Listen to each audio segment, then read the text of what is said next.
What up, people? Welcome to another installment of Mike Steph's Wrestlemania Memories.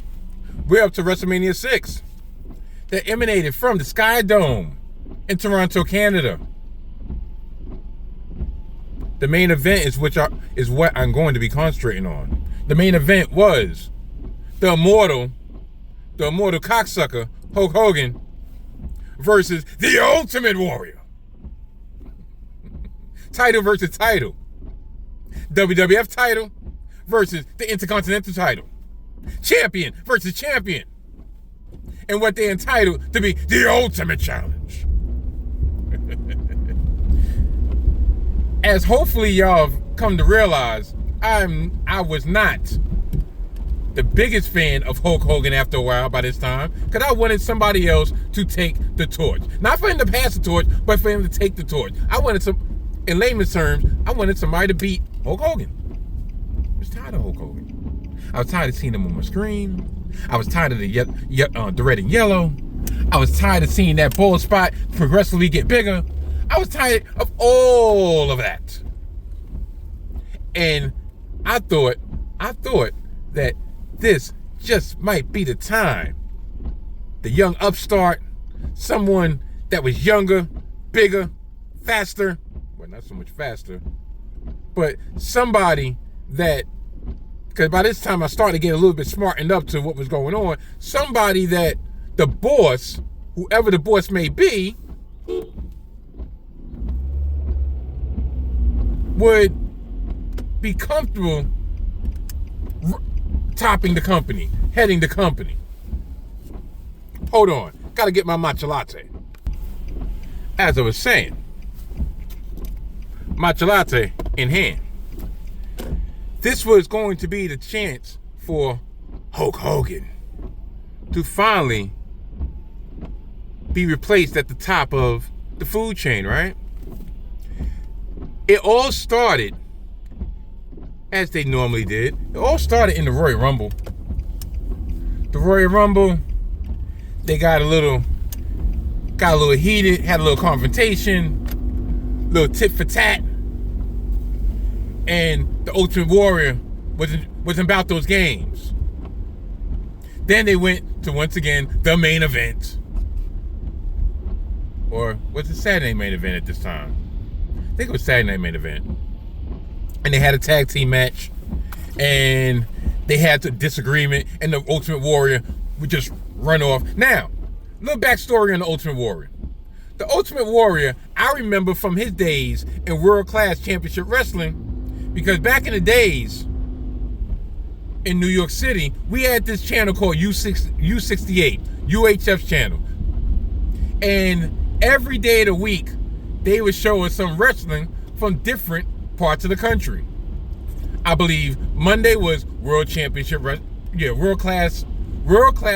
Wrestling with the Von Erichs and the Freebirds and so forth. Tuesday was like Championship Wrestling from Florida. Wednesday was Championship Wrestling from California, some crap like that. Polynesian Wrestling. Thursday, we would have the best of World Class Championship Wrestling.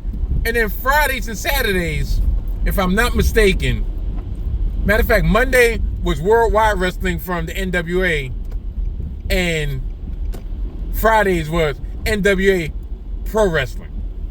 So I knew of the Ultimate Warrior when he was in World Class under the moniker the Dingo Warrior. He was the Texas Heavyweight Champion. Ain't easy come, easy go. Next thing you know, he starts showing up on the screens of WWF, and he had long hair, he had tassels, but I remember the paint, and I remember the physique. Pause. And his matches would go less than 30 seconds. SummerSlam 88, he squashed the Honky Tonk Man and became Intercontinental Champion for the first time, when Honky Tonk had an open challenge. Then the Honky Tonk Man Well, then the Ultimate Warrior, as I do my customary U-turn, then the Ultimate Warrior lost to Ravishing Rick Rude at Wrestlemania 5, which I just reviewed and neglected to talk about because I knew I was going to talk about the Ultimate Warrior here. So, this is his second reign, and he was going on another year. And what happened here? Pause. Okay, I'm back. I thought it was an accident, but just happened to be somebody closing their trunk as I'm stuck in traffic because I'm way off schedule because I had to get my, not just a matcha latte, a matcha frappuccino made with vanilla cream, vanilla cold cream to be exact, vanilla sweet cream to be exact, with some whipped cream on top. Yes, and this is not sponsored by Starbucks. I felt like being frisky. Felt like being a little bit extravagant, but neither here nor there. Speaking of extravagant, was the Ultimate Warrior's interviews. And in the lead up to WrestleMania 6, the Ultimate Challenge, the Ultimate Warrior had the most off-the-wall interviews ever. There was one that's infamous, and I really wish I would have wrote this down, but being the fact is basically off the top of my head, that's why we're calling this WrestleMania Memories. There was one where he was talking about taking Hulk Hogan, and the way he would say, Hulk Hogan, when you face the Ultimate Warrior, the gods will give me all the strength, and I will take you all the way up in the sky into an airplane, and then you will feel the turbulence, and then you will feel the rockiness, and then it would explode in a million pieces, and then, only then, there must be only one. Hulkamania. Ultimate Warrior. Two must collide, and at the end, there only must be one. Something to that effect.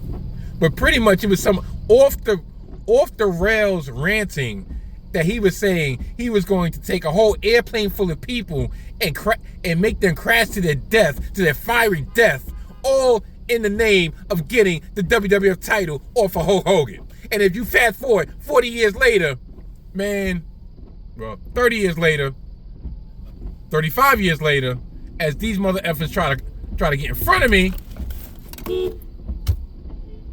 are you serious?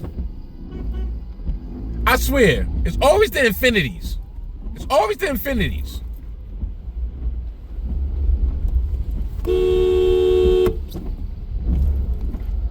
Like, you're not even in the lane. And you're trying, yeah, that's right, get him. I'm sorry, but this is some of the things you have to come in contact with when you're doing it in the car stereo, the car studio, so to speak. And of course, you're gonna get over that light, mother effer. Anyway, I swear, it's almost like rain gets on the ground and people act like they don't know how to drive. Same way with snow, but neither here nor there. Maybe I should have channeled all of the Ultimate Warrior's ultimate power and made my way over the red light, made my way through traffic to get to my shoot job on time, in which right now the GPS is telling me that I'm going to be running about 3 minutes behind. But so be it. I'll get there on time. The match was extraordinary. I saw the match on delay. I think by this time people was taping them, so I went to my friend's house. I saw it on tape, and they showed clips. They showed still photos on the weekend shows, Superstars of Wrestling, Wrestling Challenge, and the whole nine. And what puzzled me back then, and it still puzzles me now, is this strange decision made by the powers that be. In that case, back then, Jack Tunney. Immediately after the Ultimate Warrior, yes, the Ultimate Warrior beat Hulk Hogan in the main event of WrestleMania, and raised up both titles. And he was going to be for a long reign, but actually the reign wasn't as long as we thought, but neither here nor there. Jack Tunney said, due to the outcome, due to the amount, the mental and physical stress, the damage done to both individuals, he would not sanction a rematch. And I'm like, why? You mean, hold on. So, in other words, you're actually setting up the Ultimate Warrior to be framed as a protected champion? Like, think about it. The Ultimate Warrior did something that no other man had done in years. And that's pin Hulk Hogan's shoulders on the mat. 1, 2, 3. For the first time, literally,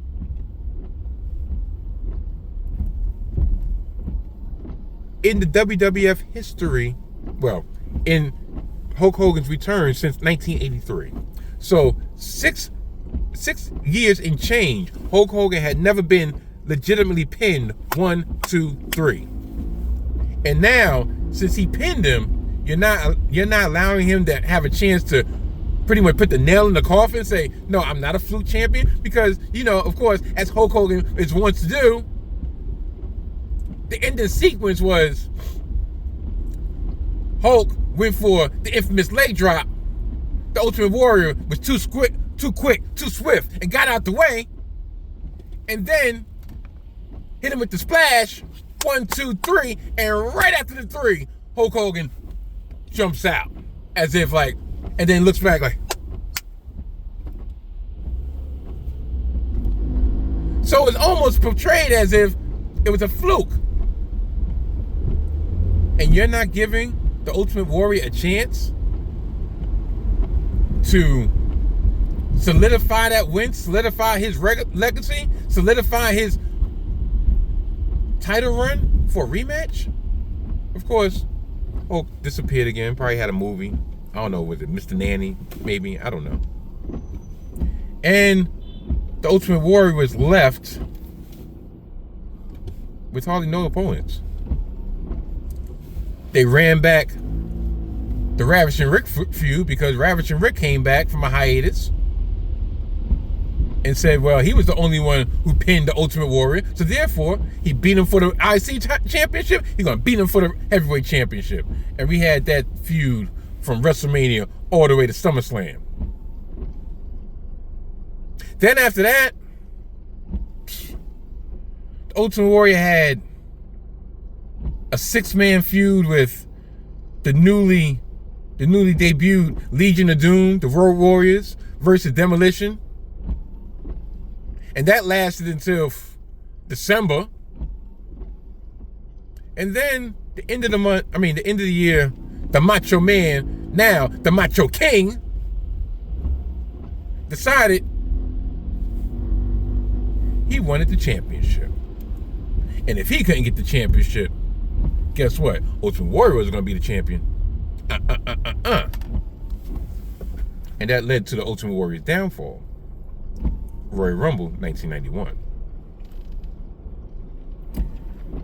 Other matches on this star-studded card. Bad News Brown faced Rowdy Roddy Piper, in which Piper painted half himself black because he wanted to let everybody be known it wasn't a black thing, it wasn't a white thing. So literally, he painted himself half black, his whole body. So literally, he was half blackface. Yeah. I didn't know how to take that back then when I was 13 going on 14, but I knew I didn't like it. You had the $1 Million Man putting up his $1 Million belt against Jake the Snake Roberts. You had the Macho King and Scary Sherry, Queen Sherry, versus the American Dream, Dusty Rhodes and Sapphire. Listen, I'm sorry. I was a fan of of Dusty Rhodes in WWF, polka dots and all. Always wondered why he never really got a real run, but we find out that it wasn't about him getting a run. He just wanted to do it.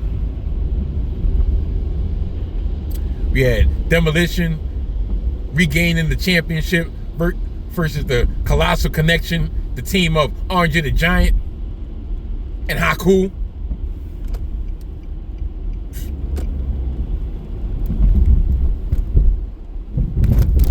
Mr. Perfect versus Brutus the Barber Beefcake. Yeah, I mean it was okay. It was an okay WrestleMania. To me, it was a one-match card. But my next three that I'm going to review, WrestleMania 7, WrestleMania 8, and WrestleMania 9, are probably going to be my most favorite to recall from the top of my head in the first 10 WrestleManias that we're getting through. Yeah, I know. At this pace, I'm not going to finish the series by WrestleMania 41, but that's my plan.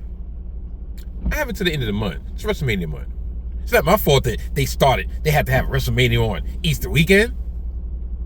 Anyway, WrestleMania 7, 8, and 9 have a lot of personal value to me. So, yeah, those are going to be very sentimental. So, with all that being said, I will check y'all out on Monday for number 7. Goodbye.